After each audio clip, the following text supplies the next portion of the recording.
Welcome friends.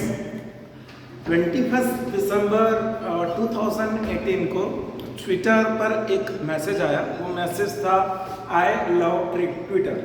एक किसी ने मैसेज किया आई लव ट्विटर, और उसके रिप्लाई में एक कोई अमेरिका का इंसान था, तो उसने आई लव ट्विटर करके मैसेज किया, और एक दूसरे ने उसको कमेंट करके दिया so why don't you buy Twitter.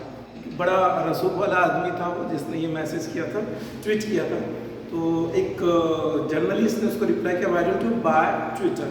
तो ऐसे कैजुअली इसने ऐसे ही रिप्लाई कर दिया उसको फिर से कि व्हाट इट कॉस्ट, मतलब उसकी कॉस्ट कितनी है ट्विटर की। तो बस ऐसा करके छोड़ दिया, मतलब इट वाज जस्ट लाइक जो आपस का चिट चैट रहता है उस टाइप से हुआ था। और वो बंदे ने 2018 दिसंबर की बात कर रहा हूँ, 5 साल नहीं हुए उस बात को, 2017 दिसंबर, सॉरी टू बी प्रिसाइज 2017 दिसंबर, 5 साल भी नहीं हुए, विदिन 60 मंथ ट्विटर परचेज कर लिया है। उस बंदे का नाम है Elon Musk. Within 60 months of time he purchase the Twitter. ये स्टोरी इस वीडियो में स्टार्टिंग में इसलिए बोलने की जरूरत पड़ी कि अगर हम ये डिसाइड कर ले कि हमें ये चीज़ चाहिए, तो अगर हम पूरी हमारी कोशिश, जितना भी हमारा पोटेंशियल है 100% उस चीज़ के ऊपर लगा दे, तो कायनात हमें मदद करेगी उस चीज़ को अचीव करने में। कायनात हमें मदद करेगी, ठीक है। उसके लिए शायद हमें 2 स्टेप पीछे जाना पड़े, लेकिन वो कहते हैं कि जानवर भी आगे जंप करने के लिए 2 स्टेप पीछे जाते हैं, ठीक है। मैं कोरिलेट करूँगा हमारे आज के वीडियो से इस चीज़ को। तो उसे भी नुकसान हुआ है, एलॉन मस्क को भी नुकसान क्या हुआ कि उसको फाइन बैठा है $100,000 का। $100,000 उसके लिए कोई बहुत बड़ी बात नहीं है, लेकिन उसके कारण उसको $700 मिलियन का फ़ायदा हुआ है। उसने ट्विटर को इस समय बाय किया, इतने हाई प्राइस पर बाय किया जब ट्विटर के दूसरे शेयर होल्डर बेचने को रेडी नहीं थे, लेकिन उसकी प्राइस इतनी ज़्यादा थी कि सबको बेचना पड़ा अपने शेयर।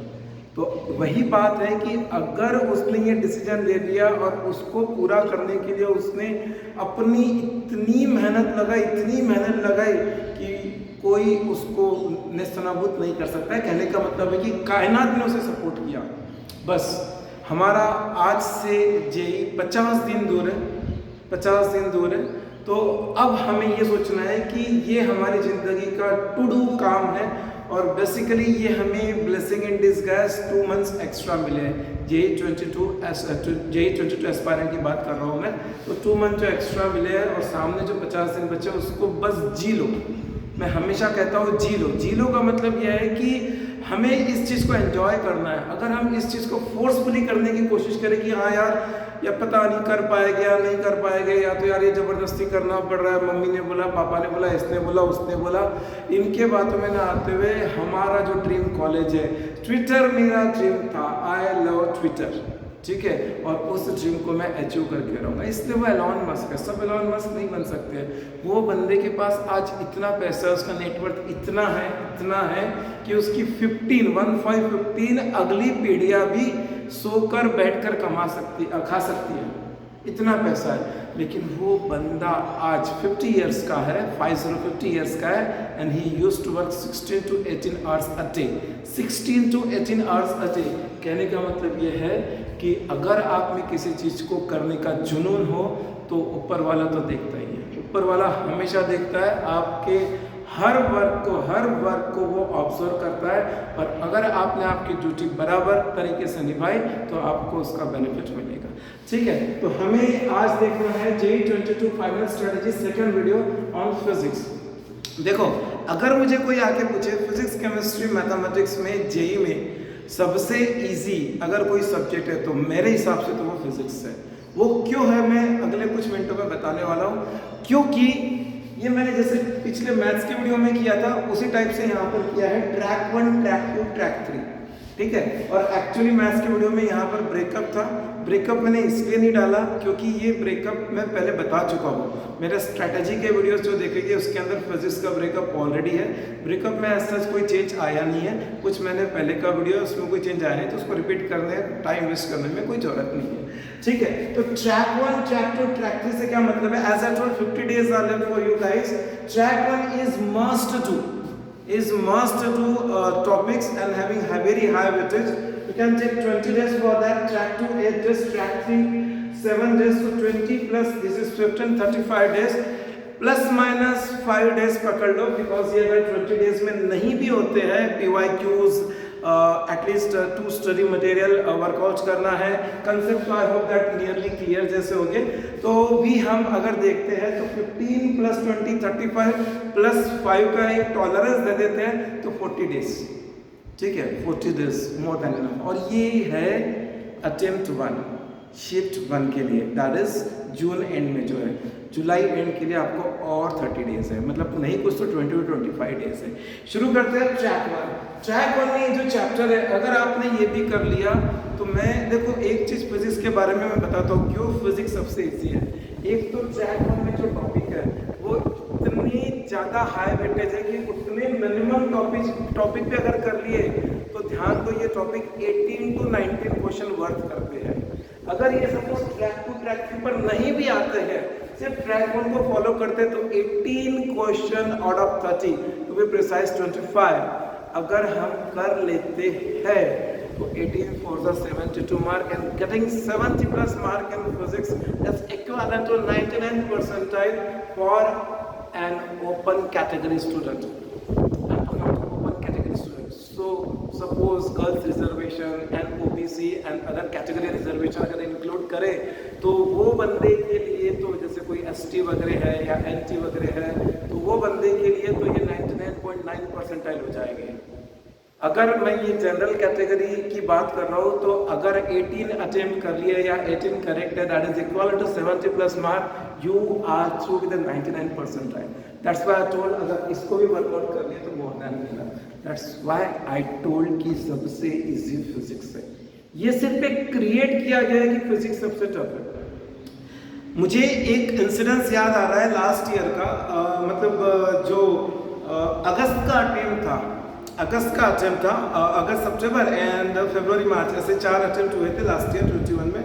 तो जो अगस्त का अटेम्प्ट था उसके कुछ दिन पहले एक स्टूडेंट का मुझे कॉल आया, that particular student she is new to me and she was like कि सर फरवरी मार्च तो भूल गया, कुछ किया ही नहीं, 2 साल में फिजिक्स कुछ किया ही नहीं, और 15-20 दिन पहले मुझे कॉल आया तो मैंने क्या करना, मैं बोला यार क्या कर सकते हैं 15-20 दिन में। फिर मैंने कुछ बोला कि ठीक है just give me a day time. मैंने एक दिन बाद उससे कॉल करने को बोला तो उसने मुझे कॉल किया, तो मैंने जो उसको टॉपिक बोले उसको बोला सिर्फ इतने ही टॉपिक कर, फीमेल ओबीसी कैटेगरी, ठीक है, वो जो लड़की थी फीमेल ओबीसी कैटेगरी, उसको 8 क्वेश्चन 3 टॉपिक से बोला मैंने, 8 क्वेश्चन के 8 क्वेश्चन उसके करेक्ट है, she got 32 mark all the 8 questions, उसने और कोई अटेम्प्ट नहीं किया।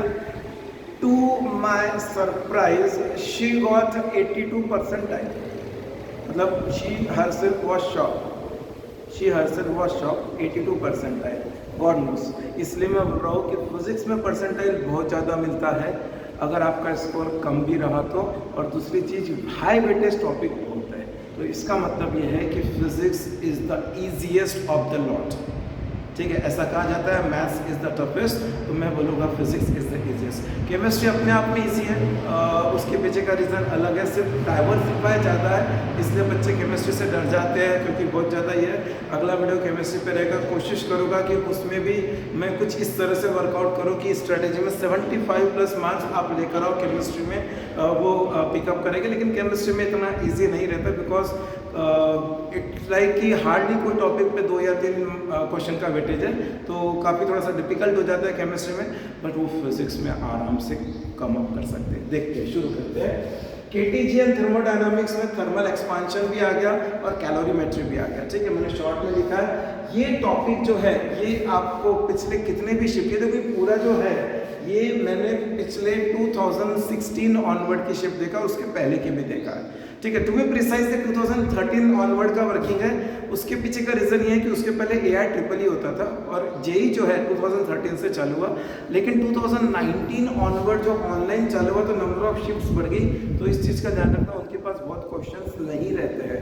पहले एक मिसाल रहती थी कि जेई में क्वेश्चन रिपीट नहीं होता, लेकिन अब तो ये हालत हो गई है कि एक पर्टिकुलर मंथ फरवरी में अगर इतनी शिफ्ट हो रही है तो पहली शिफ्ट और 5वें दिन की शिफ्ट में भी क्वेश्चन रिपीट हो रहा है। और इस बार तो 20 जुलाई से तो 30 जुलाई पूरा 10 दिन का समय दे के रखा है आपको, पूरा 10 दिन का समय दे के रखा है। तो आप सोच सकते हो क्वेश्चंस रिपीट होने के चांसेस कितने ज़्यादा हैं। लेकिन हमको अगर 25 या 26 जुलाई की डेट आ रही है हमारी, तो ये नहीं है कि 20 से 25 तक के क्वेश्चंस हम करें, मतलब उसके पीछे दौड़े। हमें हमारी प्लानिंग को ही फॉलो करना है, ठीक है, हमारी प्लानिंग को ही फॉलो करना है और PYQs बहुत अच्छे से करना है। तो ये चैप्टर जो है, ये जो कैलोरीमेट्री और हीट ट्रांसफर पकड़ के ये 2 क्वेश्चन मिनिमम मैं कह रहा हूँ 3 क्वेश्चन, 2 तो बहुत मिनिमम, एक्चुअली 3 क्वेश्चन देता है। और देखो 2 चैप्टर में यहाँ पे काउंट डाउन कर रहा हूँ, 2 टॉपिक, एक तो ये वाला और दूसरा मॉडर्न फिजिक्स। ये मॉडर्न फिजिक्स के कुछ टॉपिक और ये वाला दोनों पैरेलली केमिस्ट्री में भी है, दोनों पैरेलली केमिस्ट्री में भी है। और वर्स्ट के सिनेरियो में एग्जैक्टली वैसे के वैसे इसमें न्यूक्लियर फिजिक्स भी एक ऐड कर लेना, जो एटम्स एंड न्यूक्लियर वगैरह पूरा की पूरा एटॉमिक स्ट्रक्चर पूरा की पूरा केमिस्ट्री के अंदर है। तो ये दोनों टॉपिक के मैं कम से कम जितना अगर फिजिक्स में प्रिपरेशन कर लिया तो केमिस्ट्री के लिए कम से कम, मैं वर्स्ट के सिनेरियो बोल रहा हूँ, 2 क्वेश्चन तो बनना ही है, कम से कम बोल रहा हूँ, एक्चुअली 4 बनते हैं केमिस्ट्री के, मैं सिर्फ 2 ही बोल रहा हूँ, ठीक है। तो सोच सकते हो द मोस्ट इंपॉर्टेंट टॉपिक, ठीक है। तो यहाँ आपके हो जाते हैं करीब 3 क्वेश्चन। करंट इलेक्ट्रिसिटी बहुत इजी चैप्टर है, बहुत इजी चैप्टर है। 10th में जो एक करंट इलेक्ट्रिसिटी चैप्टर रहता है उसी का एक्सटेंशन है, और यहाँ पर 2 क्वेश्चन बन जाते हैं। देखो मैंने इलेक्ट्रोस्टैटिक इधर डाला है, इलेक्ट्रोस्टैटिक का भी वेटेज अच्छा खासा, लेकिन वो टफ चैप्टर है, ठीक है। मैं ये जो ट्रैक 1 के चैप्टर नोट डाउन करा रहा हूँ उसके पीछे का लॉजिक है कुछ, वो लॉजिक ये है कि आपके 20 डेज के अंदर ये होते ही है और हाई वेटेज है, ठीक है, बहुत जल्दी बनते हैं, मतलब नंबर ऑफ डेज। जैसे मैंने यहाँ पे इलेक्ट्रोमैग्नेटिक व्यूज डाला है, 2 क्वेश्चन, और ये चैप्टर मस्ट डू चैप्टर है। ये चैप्टर अगर ढंग से बिना कोई डिस्ट्रैक्शन, बिना कोई डिस्टर्बेंस के अगर कोई एस्पायरेंट करता है तो 5 घंटे बहुत ज़्यादा हो गए ये चैप्टर खत्म करने में, 5 घंटे, ठीक है। It is less than 5 hours chapter, ठीक है। ऐसे चैप्टर कौन छोड़ सकता है, कोई नहीं छोड़ सकता, ठीक है। करंट इलेक्ट्रिसिटी का अगला पार्ट अल्टरनेटिंग करंट के लिए EMI या EMF की जरूरत नहीं है एज सच, आप डायरेक्टली अल्टरनेटिंग करंट पढ़ सकते हो, ठीक है। ये दोनों चैप्टर साथ साथ जाते हैं। इसको एक एवरेज आउट करते हैं। 2021 में टोटल 26 शिफ्ट हुई थी, नंबर ऑफ क्वेश्चंस के हिसाब से एवरेज आउट करते हैं तो यहाँ पर 1.5 क्वेश्चंस आते हैं, 1.5 क्वेश्चंस आते हैं, एवरेज आउट करते हैं। तो मॉडर्न फिजिक्स तो अनडाउटेडली 3 क्वेश्चंस।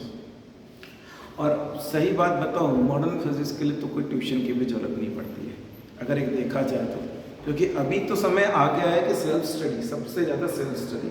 मॉडर्न फिजिक्स तो ऐसा टॉपिक है कोई ट्यूशन की जरूरत नहीं पड़ती है, बहुत प्यार से उसके सब टॉपिक एक सब टॉपिक रोज कर सकते हैं आराम से, ठीक है। Semiconductor another easy topic, GATE वाले टॉपिक है ये, ठीक है।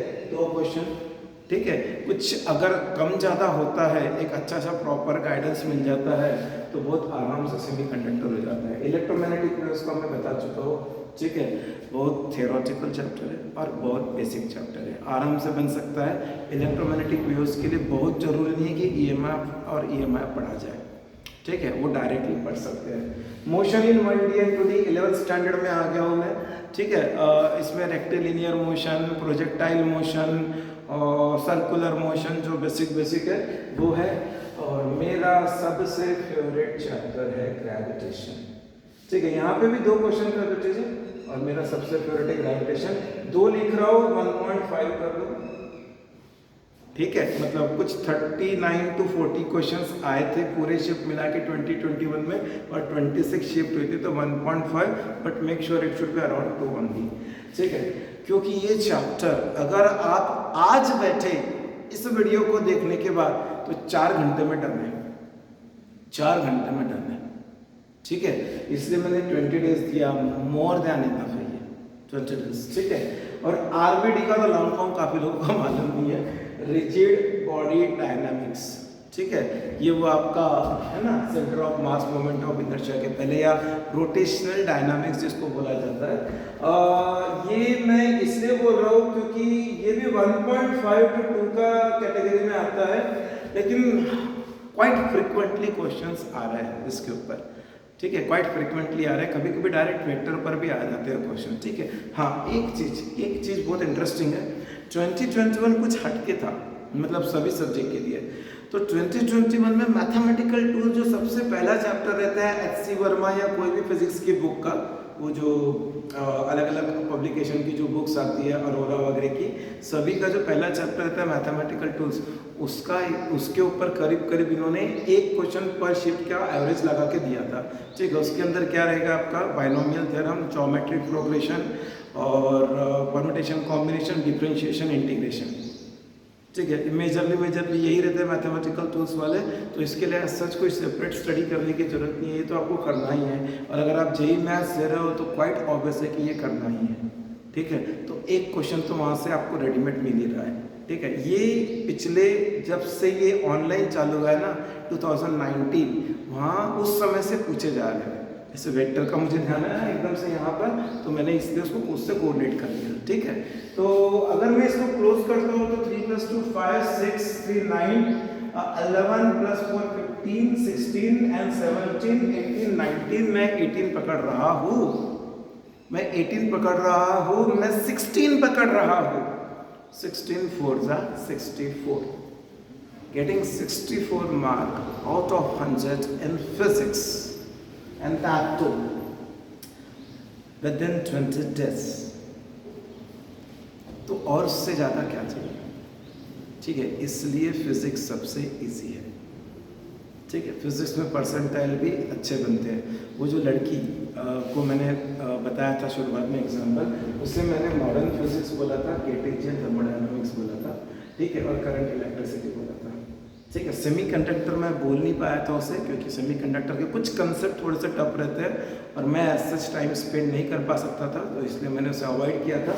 ये 3 टॉपिक बोला था और मैंने बोला था कि अगर तेरे से बनता है तो ग्रेविटेशन कर लेना, क्योंकि 15 डेज है, बाकी सब्जेक्ट भी करना है, ठीक है। अगर बनता है तो ग्रेविटेशन कर लेना। उसका आधा ग्रेविटेशन हुआ था, ठीक है। 32 मार्क्स मिला आउट ऑफ 100, शी गॉट 82%, ठीक है।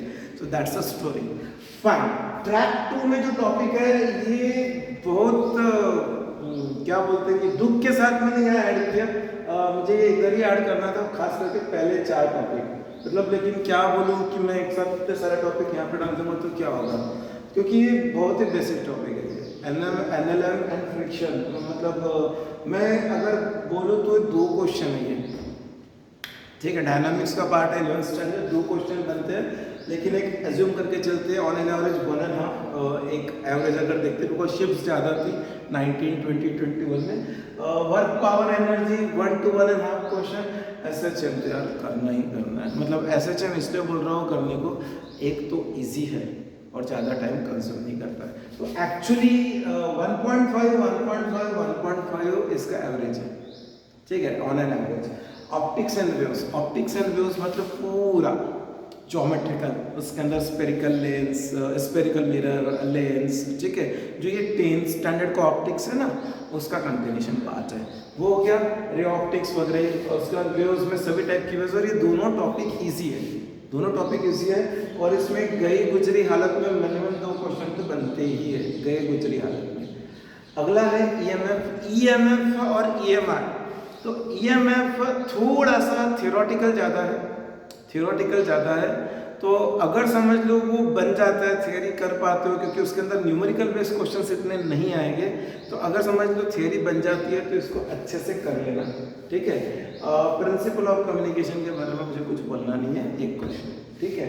सो 1.5, 1.5, 1.5, 4.5, 5.5 to 2, 7.5, 8.5 मिनिमम बोल रहा हूँ, 9 क्वेश्चन पकड़ के चलो। तो 20 + 8 28 डेज को 35 डेज भी कंसिडर करो, तो यहाँ पर मैंने 9 और 18 मतलब 25 to 26 क्वेश्चन हो चुके हैं। मुझे 30 क्वेश्चन तो अटेम्प्ट करना नहीं है, मुझे 25 भी अटेम्प्ट नहीं करना है, कुछ तो छोड़ूंगा मैं, कुछ तो छोड़ ही दूंगा मैं, क्योंकि अगर मैंने 20 क्वेश्चन भी सही से बनाए विदाउट नेगेटिव मार्किंग, मतलब विथ एटलीस्ट 90% एक्यूरेसी भी मैं रखता हूँ, मतलब एक हाथ दो क्वेश्चन हो गया बहुत ही आउट ऑफ जैसे आ गया तो बात अलग है, अदरवाइज 90% के हिसाब से भी मैं चाहता हूँ एक्यूरेसी। और अगर मैंने 20 क्वेश्चन भी बनाए तो मुझे 18 क्वेश्चन करेक्ट हो गए, और निगेटिव मार्किंग को अगर काउंट करते हैं तो 18 4 सा 72 माइनस 2 70, और 70 मार्क फिजिक्स में मिलना, फिर से बोल रहा हूँ, अगर आप ओपन जनरल कैटेगरी के मेल स्टूडेंट हो तो आपको ये 97 से 98 परसेंटाइल लेकर जाएगा, और उसके बाद आपकी कैटेगरी वगैरह आती है, ओबीसी गर्ल्स, ओबीसी बॉयज़ ऐसे आती है तो और ऊपर लेकर जाएगा ये, ठीक है, और काफ़ी अच्छा स्कोर है ये। फाइन। अब अगला जो है ट्रैक 3। ये जो है ना, मैं ट्रैक 3 के पहले एक बात और बताना चाहता हूँ कि कुछ कुछ चैप्टर अगर समझ लो ट्रैक 2 में है, ठीक है, लेकिन एटलीस्ट कुछ पार्ट तो पढ़ ही लो। डॉपलर इफेक्ट पढ़ना है यहाँ पे, आता ही है, कुछ चीज़ें जो रहती है ना वो आने जैसी रहती है, ठीक है, तो उनको पढ़ ही लो। अगर इस लेवल पे किसी को और पर्सनल की सब टॉपिक में कौन कौन सा करना है तो मुझे कॉल कर सकते हैं, कम्युनिकेट कर सकते हैं, तो हम उसके ऊपर और डिस्कस कर लेंगे कभी, बिकॉज इस वीडियो में ये सब डिटेल में जाने की जरूरत नहीं है। तो कुछ चीज़ें कर ही लो, जैसे ये वाला आरबीडी, तो आरबीडी के अंदर ना एटलीस्ट टॉर्क और मोमेंट तक के तो कर ही लो, क्योंकि वो टफ पार्ट नहीं है, वहाँ तक के बेसिक बेसिक फॉर्मूले उतना कर ही लो, ठीक है। अगर पूरा आरबीडी नहीं भी कर पाते हो तो ठीक है, इसके लिए पीवाईक्यूज बहुत जरूरी है, पीवाईक्यूज की अंडरस्टैंडिंग, ठीक है। चलो, ये सेंटर ऑफ मास में at least MI part moment of inertia, किस्मत अच्छी भी डायरेक्ट उसी से आ जाएगा, ठीक है। बहुत ज़्यादा फॉर्मूले नहीं है, एक चीट के ऊपर पूरे फॉर्मूले लिख लो, ठीक है। रिंग का क्या होता है, डिस्क का क्या होता है, रॉड का क्या होता है, ठीक है, ये सब फॉर्मूला लिख लो, और फिजिक्स के लिए तो एक फॉर्मूला वो बननी ही चाहिए, ठीक है। इलेक्ट्रोस्टैटिक तो यार मैं क्या बोलूँ, मतलब 1.5 क्वेश्चन रहता है ऑन एन एवरेज पिछले 3 शिफ्ट में अगर ऑब्जर्वेशन करें तो, लेकिन वो थोड़ा सा टफर एंड पर चैप्टर है, टफर एंड पर चैप्टर है। इस मोमेंट पर अगर किसी को फिजिक्स में कॉन्फिडेंस अगर नहीं है तो मैं ये कहूँगा कि स्किप कर सकते हो, स्किप कर सकते हो। कैपेसिटेंस ऑन एन एवरेज एक क्वेश्चन आता है न्यूमेरिकल,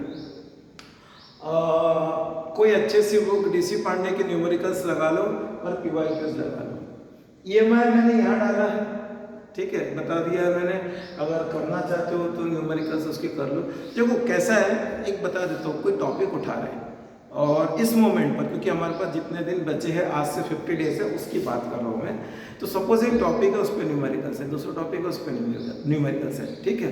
तो अभी हमारे पास जो समय अवेलेबल है उसके हिसाब से आप एक टॉपिक के 4-5 न्यूमेरिकल उठा लो, दूसरे के 4-5, बस 4-5 करो, मतलब एक आइडिया आ जाती है। और देखो जब 4-5 करें तो ऐसा नहीं कि हमने एक ही टाइप के 4-5 उठा लिए, थोड़ा सा जब हम पढ़ने जाते हैं ना तब समझ में आ जाता है कि इसमें थोड़ा सा चेंज है, 4-5 न्यूमेरिकल्स उठा लो, ठीक है। फ्लूइड मैकेनिक्स तो ठीक है, वो सरफेस टेंशंस, विस्कोसिटी, वो पूरा उठा के एक बंच है, 2 question units and dimension automatic हो जाता है, इसमें एरर एनालिसिस वगैरह भी आता है, ठीक है।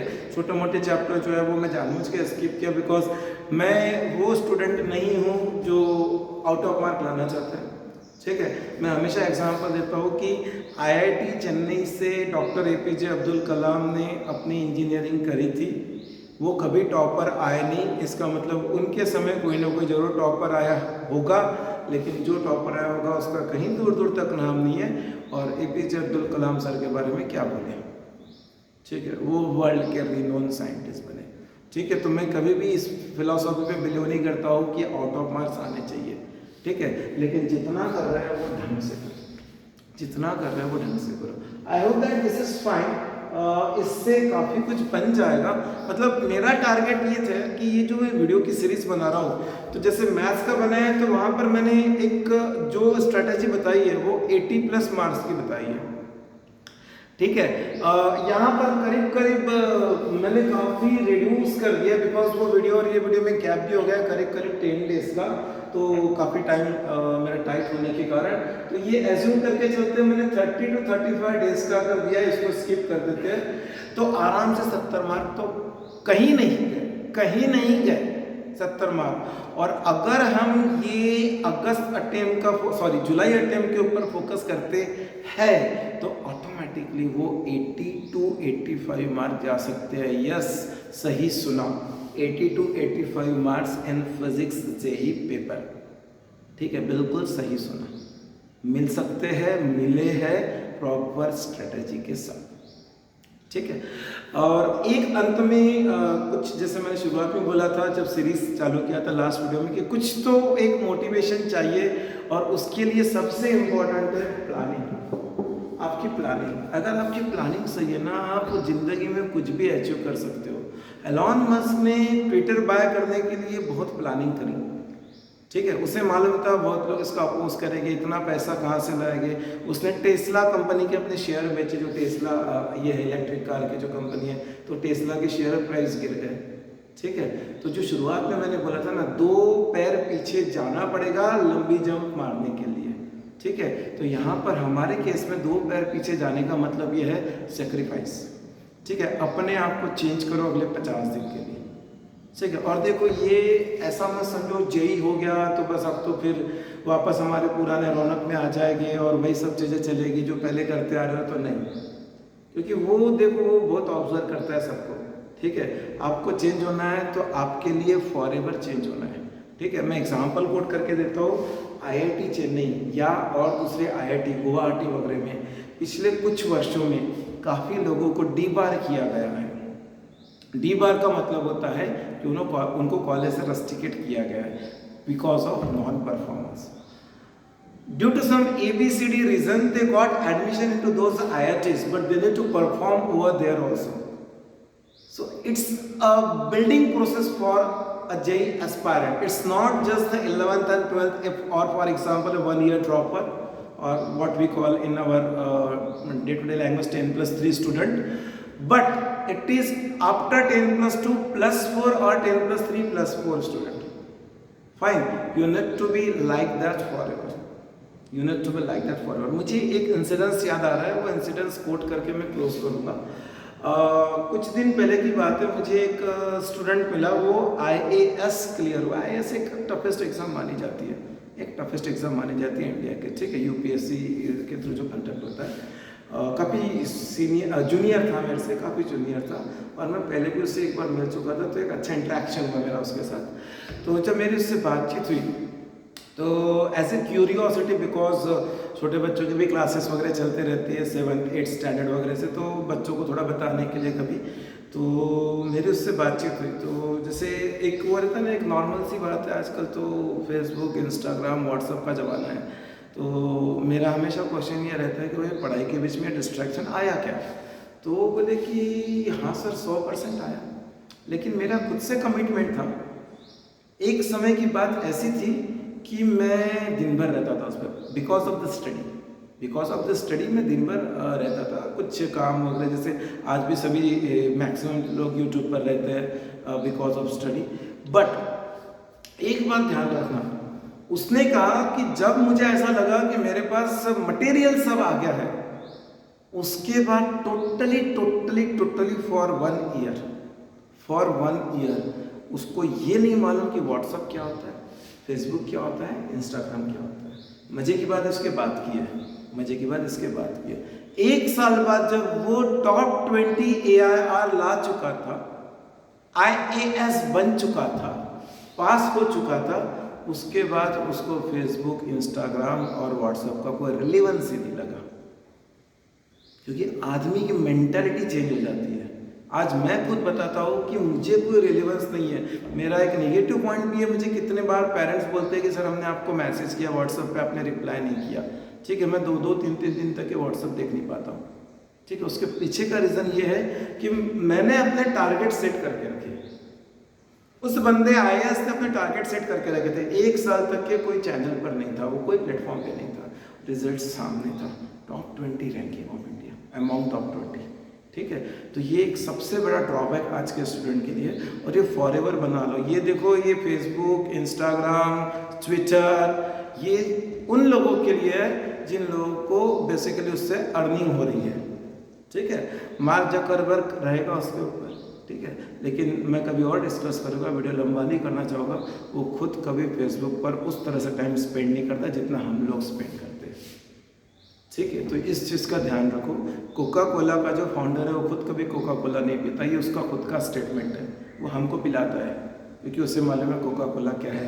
मैकडोनल्ड का जो ओनर है, हम यहाँ पे मैगी मैगी करते रहते हैं, बर्गर पिज़्ज़ा मैगी से लाते हैं, वो हम जैसे मूर्खों को खिलाता है, लेकिन वो और उसके घर वाले मैकडोनल्ड में खाना कभी नहीं खाते हैं, अपने खुद के होटल में नहीं खाते हैं। मैकडोनल्ड लिख के रख लेना, गूगल पे सर्च कर लेना, ठीक है। ज़्यादा अब आगे नहीं बढ़ूंगा इस पर्टिकुलर वीडियो में।